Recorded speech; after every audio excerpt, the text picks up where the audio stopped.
My daughter sent invitations to 400 people for her wedding and somehow couldn't find a stamp for mine. When I asked her about it over the phone, she told me, plain as day, that a man who fixes furnaces for a living would feel out of his depth around her fiancé's family and that she was sparing me the embarrassment.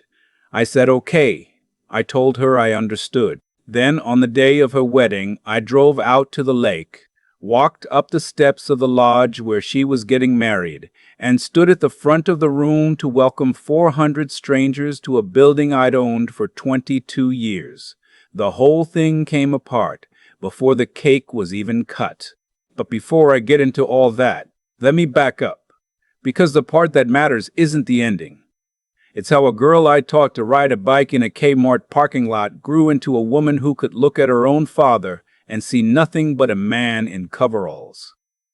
I'm 67 years old. I live in a small ranch house outside Cedar Falls, Iowa, the kind of place with a detached garage that's worth more to me than the house because of what's parked inside it. For the last 6 years, I've driven a 2011 GMC pickup with a magnetic sign on the door that reads Holloway Heating and Cooling. The truck has 190,000 miles on it.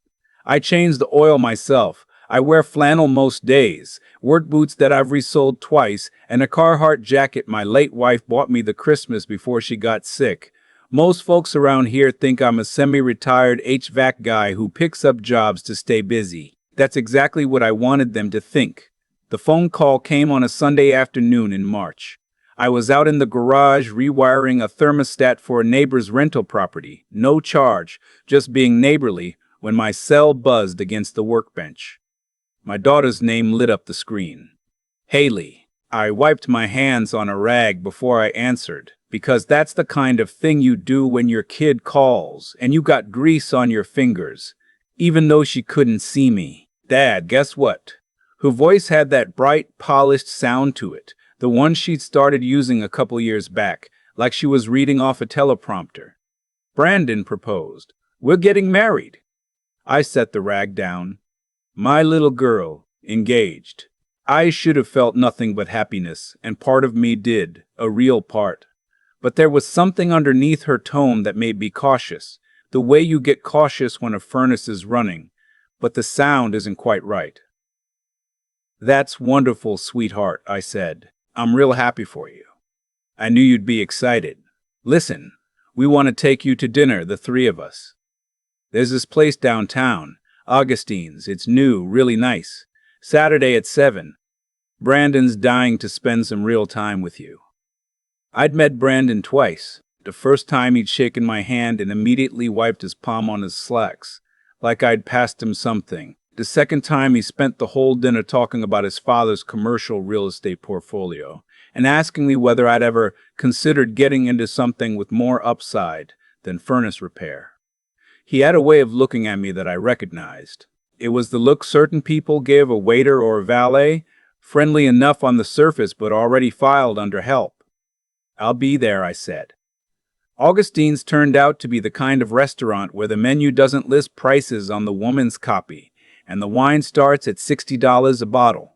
I pulled my GMC into the lot and parked it next to a black Audi with dealer papers still in the window. Brandon's, I figured. I caught my reflection in the restaurant window before I went in. Clean shirt, pressed slacks, the good boots. I looked exactly like what I'd spent years making sure I looked like. A working man who'd cleaned up for a nice dinner. They were already seated. Brandon stood halfway out of his chair when I came over, shook my hand, did that quick thing where he glanced at my watch. It's a Timex, $40. Haley hugged me, but it was a careful hug, the kind where she didn't quite let her dress touch me. Dad, you remember Brandon? Good to see you, Mr. Holloway. Brandon's smile was even and white. We've got so much to celebrate. The wine came. The appetizers came. I let them talk, and they talked plenty. The wedding would be at a lake resort about 90 minutes north, a place called Spirit Pine Lodge. Haley said the name like it should mean something to me, watching my face for the recognition she expected. I gave her none. It's the most gorgeous venue in the state, she said. Lakefront, the whole thing. Very exclusive. People wait years to book it.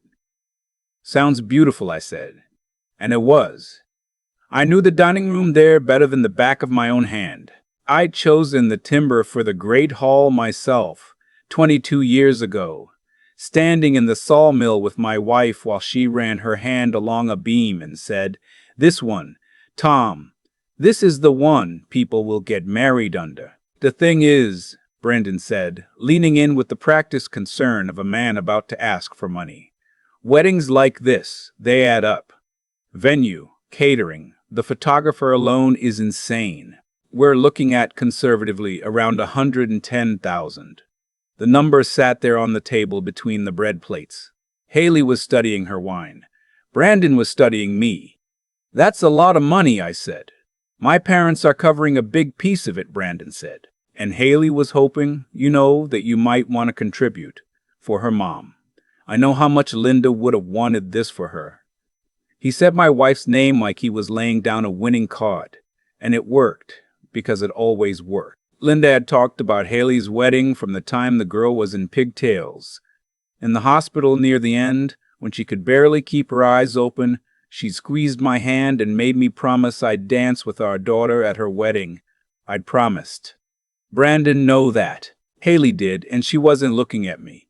I took out my phone and opened the Notes app and pretended to do math. The math of a man with a modest savings account being careful. "I could do 50,000, I said finally.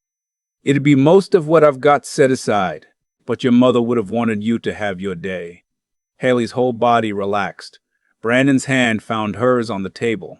"Dad, thank you," she said. "You don't know what this means." Neither of them asked how a furnace repairman had $50,000 sitting around. They just took it. The way you take something you've already decided you're owed. I drove home that night with Linda's wedding ring on the chain around my neck, the one I've worn against my chest since the day we buried her.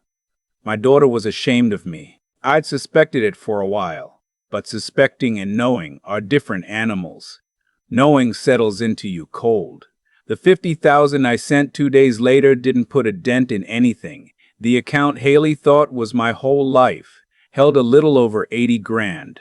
The accounts she didn't know about, the ones I never talked about and hadn't touched in years except to read the statements, held considerably more. I started out 40 years ago as a maintenance man at a roadside motel, fixing the boilers and unclogging the drains and shoveling the lot in winter for $6 an hour. Linda was at the front desk. We saved like people who'd grown up with nothing, because we had. We bought a falling down motor inn off the interstate when the owner went bankrupt, fixed it up with our own 4 hands, and ran it ourselves for 3 years before we bought the second one.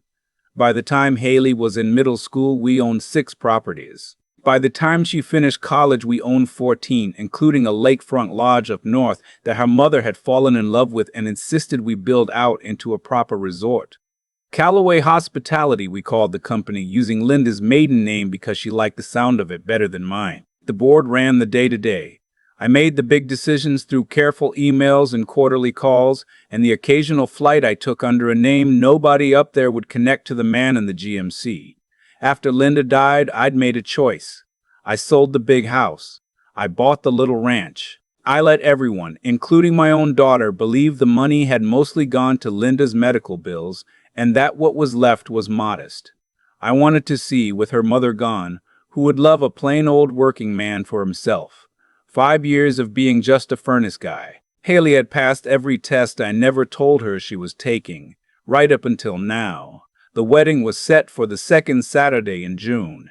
After that dinner, things went quiet in a way that gnawed at me. Haley would text once a week, short and dutiful. She never mentioned the wedding planning. Never asked if I'd be free that Saturday. Never asked what suit I'd be wearing, or whether I'd want to say a few words. Then in late April, I ran into a man named Walt Behrens at the hardware store in town. Walt's a contractor. Did some work on one of my properties years back. Knew me from the old days as Tom Calloway, the resort man. He didn't know about the GMC or the flannel or any of it. "Tom Calloway, well, I'll be." He pumped my hand. "You headed up to Spirit Pine in June? Big society wedding up there. My niece is one of the bridesmaids. 400 people, can you believe it? Some young couple. The groom's family's got money out of Des Moines. My stomach dropped. 400. Should be quite a do. You still own that place, don't you? Hell, you ought to be guest of honor. He laughed at his own joke and went on his way, and I stood in the plumbing aisle holding a box of pipe fittings I no longer remembered picking up. Walt's niece got an invitation to my daughter's wedding. I didn't. I drove home and searched my email, my actual email, and the junk folder and everything else for anything from Haley or Brandon. There was nothing. No invitation, no save the date, no note. My neighbor Sandra came over that same week with an envelope she'd gotten by mistake, addressed to a house number down the street, and it turned out to be a wedding invitation to somebody else on my block. Somebody Haley had met exactly once at a barbecue. Heavy cream cardstock, gold lettering, Spirit Pine Lodge. The pleasure of your company. A man down the street I barely knew got an invitation to a wedding at my own lodge. I did not. That night I called my daughter. I kept my voice easy. Hey, sweetheart, I haven't gotten my invitation yet. Should I be watching the mail? The pause went on a beat too long. I heard Brandon's voice in the background, low, asking who it was. Oh, Dad, the printer messed up a batch. We're still sending some out. Don't worry about it, okay? I'll get yours to you. The lie was smooth. I'd heard that exact tone from her when she was 16 and telling me she was sleeping over at a girlfriend's. Sounds good, I said, looking forward to it. Nothing came. I waited a week. Then I called again, and this time I didn't dance around it. Haley, I need a straight answer. Am I invited to your wedding or not? The silence stretched so long I checked to see if the call had dropped. Then she sighed, and when she spoke the brightness was gone, replaced by something flat and tired and final. Dad, it's complicated. Brandon's family has there are going to be important people there. His father's business partners, investors, people who notice things. Notice what? Come on, you drive a work truck, you wear flannel to church. You'd be standing there in the corner, not knowing what to talk to anybody about, and people would ask who you are, and I'd have to... She stopped. It's not that I'm ashamed of you.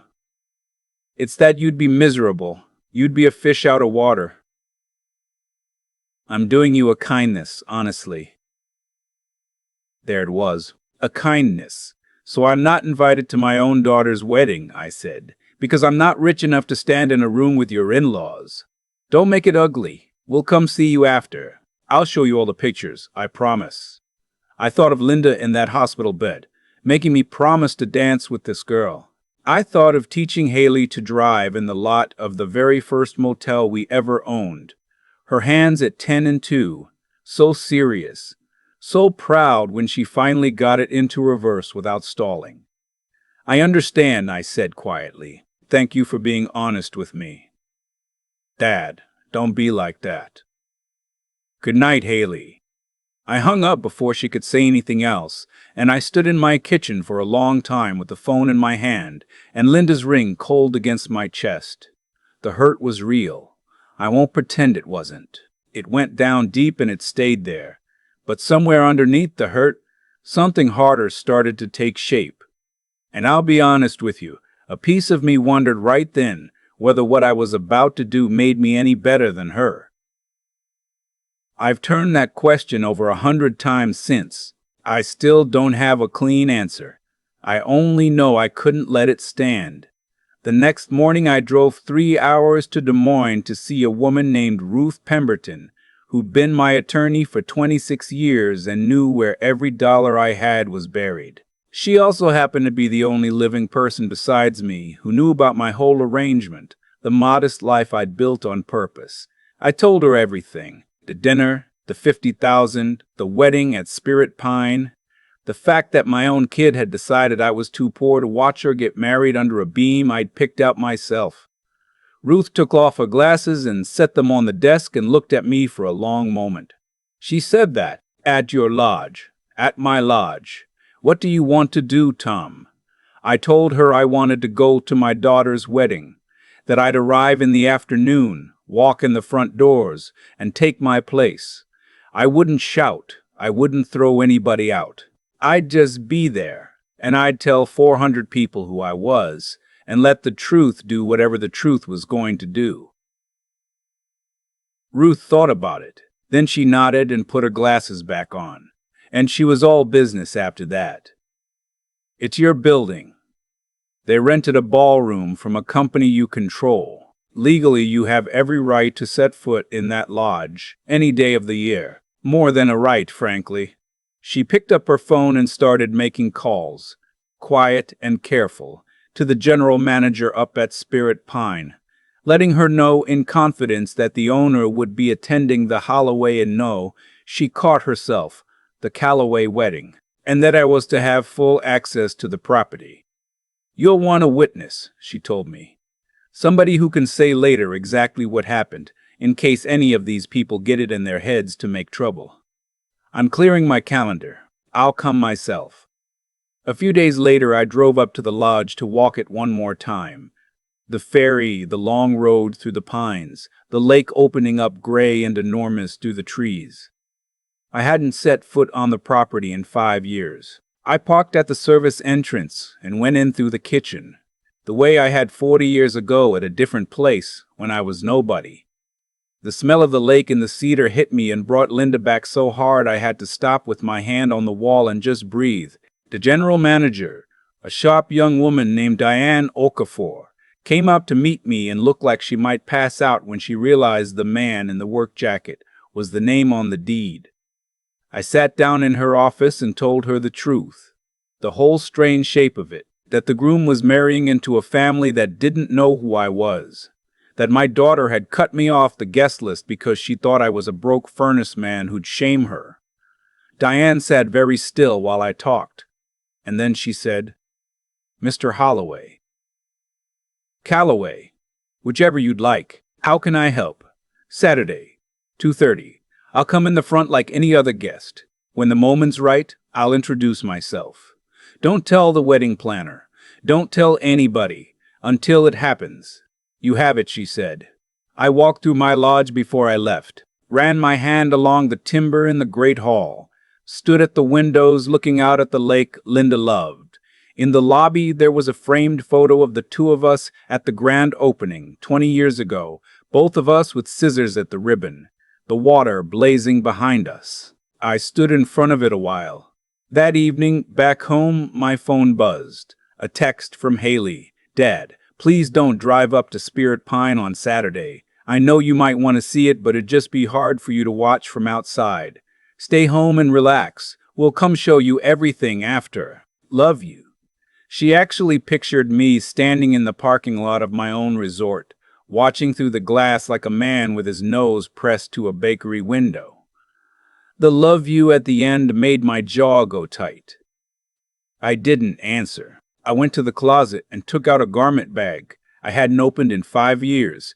Inside was the charcoal suit Linda had helped me pick out for a board dinner the year before she got sick, tailored, the real thing. Italian shoes, the platinum cufflinks she'd given me for our 30th anniversary. I put it all on and stood in front of the mirror, and the man looking back wasn't the furnace guy. He was the man who'd built something out of nothing with the woman he loved. I hung the suit on the closet door where I'd see it every morning. Saturday came clear and warm. I drove up the night before and stayed at a little motel near the lodge, the kind of place my daughter would have expected me to choose. And I lay awake most of the night thinking about Linda and about Haley as a little girl, and about the exact moment my child had become a stranger to me. By 2 o'clock, I had the suit on, and the cufflinks fastened, and Ruth was knocking on the door. "Ready?" she asked. "Been ready 5 years," I said. The lot at Spirit Pine was full of German cars and a few of the kind that cost more than my first 3 motels combined. I pulled my GMC into a spot near the front and left it there, the magnetic sign still on the door. A little rebellion parked among the Mercedes. The ceremony was set for 3 on the lakeside lawn, the reception to follow in the great hall. Guests were already drifting in, women in dresses that cost more than most people's cars, men in summer suits, all of them with that easy confidence that comes from never once in your life wondering whether your card will go through.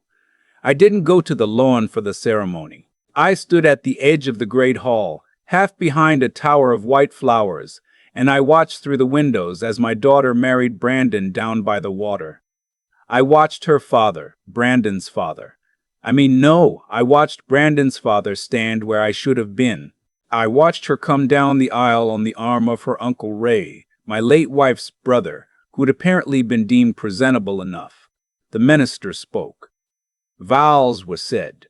Rings went on. They kissed and 400 people stood and clapped. And I stood alone behind the flowers and felt Linda's ring against my chest and waited. They came up to the great hall for the reception. The wedding party took the head table. Champagne went around, and after the salads were cleared, the band leader took the microphone and said the groom would like to say a few words. Brandon stood, glass in hand, glowing. Thank you all for being here on the best day of my life. It means everything to have everyone we love in this room. He gestured around at the hall, my hall, the beams my wife had run her hand along in a sawmill 22 years ago. And I have to say, this place, have you ever seen anything like it? Spirit Pine. Whoever owns this lodge is living the dream, am I right? A few people laughed. I stepped out from behind the flowers. That would be me, I said. My voice carried clean across the hall. Linda and I had built the acoustics in that room, so a man could be heard without shouting. And I was heard. 400 heads turned. Brandon's glass stopped halfway to his mouth. I walked down the center of the room in the charcoal suit, the Italian shoes quiet on the floor I'd chosen, and the murmuring started. Phones coming out. Somebody near the back saying, "Isn't that Tom Calloway?" I reached the front and I turned to face the room. Good evening, everyone. My name is Tom Calloway. I founded Calloway Hospitality 36 years ago. I own this lodge and 13 other properties across the Midwest. I let it sit a second. I'm also the bride's father, the furnace repairman who wasn't rich enough to be invited to his own daughter's wedding. The hall went dead silent. 400 people looked at me, then at Haley, then back at me. And you could practically hear the arithmetic happening behind every set of eyes. Dad. Haley was on her feet, white as the tablecloth. How did you? I own the building, sweetheart. I picked the timber in this room with your mother. We stood right out there 20 years ago and cut the ribbon together. I looked at her and I made myself say the rest evenly because I promised myself I wouldn't yell. She died believing she'd raised a daughter who knew that what a person is worth has nothing to do with what's in his bank account. I came here today to find out if that was true. Brandon's father stood up, red in the face. Is this some kind of stunt? No stunt, I said. Just facts. I pulled out my phone and brought up an article that had run in a regional business magazine a few years back, the one I'd never wanted but couldn't stop, Tom Calloway and the Quiet Empire, and I held it up. You're welcome to look me up. People already are. And they were. I could hear it. The soft tapping all over the room, the little gasps as my name turned up next to photos I'd forgotten existed. Me shaking hands with the governor at a ribbon cutting, me at a charity gala in a tux, me with Linda at the lodge opening. Brandon's father had his own phone out, and I watched his face travel from suspicion to shock to something colder and more calculating in about 15 seconds. He turned to Brandon. You told us her father was a maintenance man who couldn't afford a tuxedo. I didn't know, Brandon said, and his voice cracked. Haley said she said he was broke. She said the medical bills. It was a choice, I said. I lived plain on purpose, son. I wanted to know who'd value me when I had nothing to offer but myself. Now I know. I looked at my daughter. You took $50,000 from me for this wedding. You thought it was everything I had, and then you left me off the list so I wouldn't embarrass you in front of people you'd known for 6 months. Brandon's mother stood up slowly, and there was something genuinely frightening in her composure. Let me make sure I understand, she said, to no one and everyone. We planned this entire affair, invited every person we know, and the groom's own father-in-law owns the venue and is worth more than this entire room, and he wasn't invited. She turned to Haley, and her voice could have frozen the lake. Do you have any idea what this is going to look like? That was the thing about Brandon's world I'd come to understand. Connections were the whole currency, and my daughter had just publicly thrown away the most valuable connection in the building. I'd said what I came to say. I addressed the room one last time. The wedding's paid for, the dinner's already cooked. I'm not going to ruin my daughter's day any further than the truth already has. But I wanted every person here to know what happened, and who decided a father wasn't good enough for his own child's wedding because he drove a work truck. I turned to go. Dad, wait. Haley's voice broke completely now. No teleprompter left in it, just a scared girl. Please. I never thought, you never thought I'd find out, I said. That's the part that ought to keep you up nights. I walked out of the great hall and through the lobby past the photograph of Linda and me at the ribbon, and Ruth fell into step beside me. Behind us the room had erupted, Brandon's father's voice rising over the noise, Haley crying, 400 people pulling out phones and leaning into each other. The scandal already spreading past those cedar walls and out into the world. We drove away in my GMC, past the Mercedes and the Autos, past the valet who now knew exactly whose truck it was. I'd love to tell you I felt triumphant. I didn't. I felt hollowed out and 70 years old, even though I was only 67, and I drove the first 30 miles in silence with Linda's ring burning a hole in my chest and Ruth pretending not to notice me wipe my eyes. The weeks after were hard for my daughter and her new husband, harder than I'd expected and, if I'm honest, harder than I'd wanted. Word travels in business circles faster than weather. Brandon's father did damage control all that first weekend, fielding questions from partners who suddenly wondered about the family's judgment. By Monday, Brandon found himself quietly moved off his accounts at the firm where he worked, pushed into a back-office role, his salary cut by a third. Haley, who'd had a mostly decorative title at Brandon's father's company, was told to take an unpaid leave until things blew over. The country club friends stopped calling. The new condo in the West End, the one they'd stretched to afford, started to feel like a stone around their necks. There was still $30,000 in wedding debt sitting on top of everything, beyond what I'd given. Her name started showing up on my phone the second week. I let it go to voicemail the first few times. Her messages got rawer each time. Dad, please. I was wrong. I don't even recognize the person I was. Please call me back. I listened to each one twice and then I sat with it.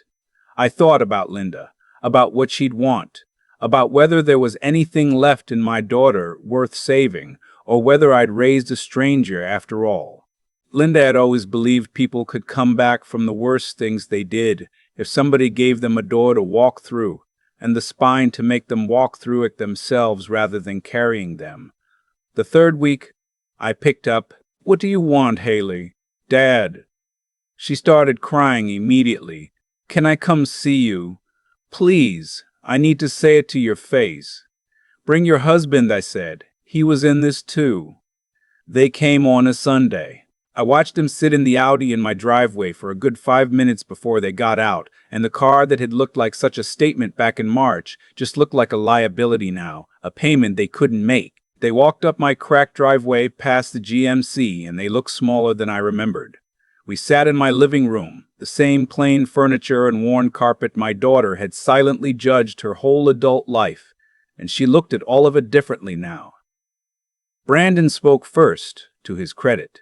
He said he'd been raised to measure people by what they had and that he'd let that rot him through, and that he was ashamed of the man he'd been at that dinner and ashamed of how he'd talked about me. Then Haley, and she couldn't get through a sentence without stopping. She told me she'd been the one who pushed to leave me off the list, that she'd convinced Brandon I was broke, that she'd looked at my truck and my flannel her whole grown life and felt embarrassed, and that her mother would be sick to hear it, and that she knew it, and that knowing it was the worst part. I let them get it all out. Then I told them the thing I'd never told her. Your mother was a front desk clerk when I met her, I said. I was fixing the boiler in the basement of a motel for $6 an hour. We didn't come from money, either one of us. We built every dime of it with our own hands. And your mother made me promise we'd raise you to know the difference between what a person has and what a person is. After she died, I wanted to find out if it took. I looked at my daughter. It didn't. Not yet. But your mother also believed people aren't finished until they quit trying. So here's what I'll offer you. I told them I'd forgive them. Not forget, forgive. And that the difference between those two words was going to be the next year of their lives.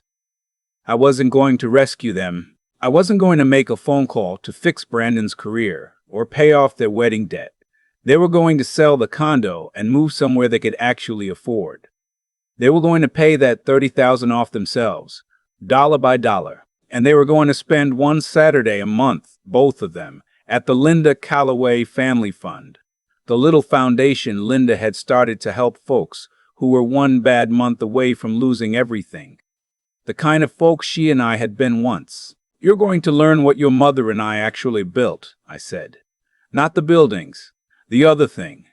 And you're going to build yourselves back from where you're standing with what you've got, the same way we did. Brennan said yes before I finished. Haley just nodded, crying, and said, "Whatever it takes." "Come back next Sunday," I said. "We'll have a real dinner, not some restaurant where they hide the prices. I'll tell you about your mother, the parts you never knew." They did the work. I'll give them that, because it would have been easy not to. They sold the condo that fall and took a 2-bedroom apartment on the east side, the same part of town where Linda and I had rented our first place 40 years back, though I never told Haley that. Brandon kept his head down at the back office job and stopped pretending it was beneath him. Haley took work at a non-profit, entry level, nothing like the title she'd lost, and the first time I saw her at the family fund on a Saturday, sitting across a folding table from a single mother trying to keep her heat on, actually listening, I had to step out to the parking lot for a minute. Our Sunday dinners became the thing I looked forward to all week. Plain food. Real talk. I told them about the first motel, about the night the boiler died in January, and Linda and I ran space heaters to every room and brought the guests hot cocoa and apologized so sincerely that half of them came back the next summer. Haley listened to all of it like a woman learning a language she should have grown up speaking. A little over a year after that first dinner, on a gray fall afternoon, Haley called and asked me to come down to the family fund. Said there was something she wanted me to see. I drove down and parked a GMC and walked in through doors that have her mother's name over them, and there in the main room was a new wall they'd put up. Photographs of Linda from every stretch of her life. Linda at 20 in her front desk blazer. Linda in front of the first motel with a paintbrush in her hand and a smudge on her cheek. Linda at the lodge opening, scissors in hand, the lake behind her. "We made it," Haley said, and her voice wobbled. "Brandon and me. We wanted people to know who she really was. Not the rich lady whose name is on the building. The woman who knew what it was to be scared about money because she'd been there." I stood in front of those pictures a long time, and at the end of the row there was one I'd never seen. Linda in a hospital chair near the end, thin and tired, holding a newborn. Somebody's grandchild she'd insisted on meeting, smiling like the whole world was still in front of her. "Where'd you find this?" I managed. "Mom's old albums. We went through all of them, Dad. There are hundreds, stories you never told me." Haley put her hand on my arm, and this time her dress touched my old work jacket, and she didn't pull it away. "I'm sorry for all of it.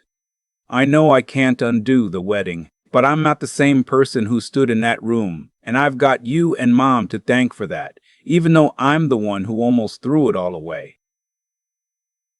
I put my arm around my daughter and we stood there looking at her mother's face on the wall. That night I sat out on my back step in the cold with Linda's ring warm in my fist, and I thought about the question that had nagged me from the very beginning, whether walking into that hall had made me as bad as her. I think the honest answer is that I'll never be entirely sure. Some doors you can't open gently. But I know that I didn't do it to destroy my child. I did it to wake her up, and by some grace it worked. And the girl I'd nearly lost found her way back to the woman her mother always swore she'd be. Linda, if you're out there somewhere watching, I kept my promise. It took the long way around, but I danced with our daughter again at one of those plain Sunday dinners to an old song on the kitchen radio, both of us laughing, neither of us ashamed of a single thing. For a long time after that wedding, I kept asking myself how a child I'd raised could look at her own father and see only a man in coveralls. The answer I finally landed on wasn't comfortable. Haley didn't become that person overnight. She became it one small choice at a time, the way a pipe rusts through long before it bursts. Every time she let herself measure a person by their car or their watch and didn't catch herself, she got a little further from the girl Linda and I tried to raise. By the time she left me off that list, the choice barely felt like a choice to her at all. That's how it works. The character we build quietly in private becomes the person who shows up when it counts. I've come to believe that everything that happened to her after, the lost job, the friends who vanished, the marriage that started under a cloud, none of it was bad luck. It was the harvest of seeds she'd been planting for years without noticing. You can't treat people as disposable and then act surprised when the world starts treating you the same way. Cause and effect don't take a day off just because you're at a fancy lodge in a designer dress. If there's one thing I'd want anybody listening to take from an old man, it's this. Decide early what kind of person you're going to be when nobody important is watching, because that's the only kind of person you actually are. Haley learned eventually that doing the right thing isn't about who's in the room. It's a habit you keep when it costs you something, which is the only time it ever counts. Watching her sit across that folding table from a frightened mother at the family fund, really listening, I saw her start to grow that muscle for the first time in her adult life. I'd also tell you to use your head before your pride. I lived plain for 5 years not to trick anybody, but because the smartest thing I ever did was build a life where I could see people clearly. Step back, watch how folks treat the person they think can't do anything for them, and you'll learn everything you need to know. That's not cynicism. That's just paying attention. And when life knocks the wind out of you, the way it knocked it out of my daughter, the only way back is to put your head down and rebuild, dollar by dollar, Saturday by Saturday. The same way Linda and I built everything we ever had. Haley could have stayed bitter. She could have blamed me. Instead, she did the hard, unglamorous work of becoming someone new. And that grit, more than any apology, is what won me back. Linda always said people aren't finished until they quit. My daughter didn't quit. In the end, that mattered more than any of it.